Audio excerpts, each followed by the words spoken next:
kapatid sa Bustos, Bulacan, lagi na lang nababalot ng putik. Ang kanila kasing trabaho, manghuli ng hito sa putikan para matulungan ang kanilang magulang.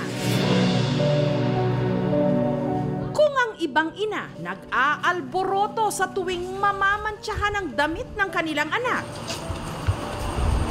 pag nabusa na si Nene, tanggap na raw ito.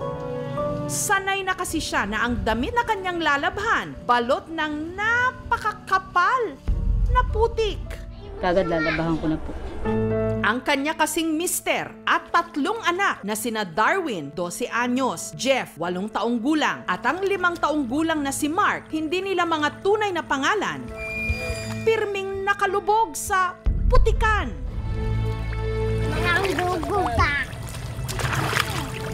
Dito kasi sila nang huhuli ng hito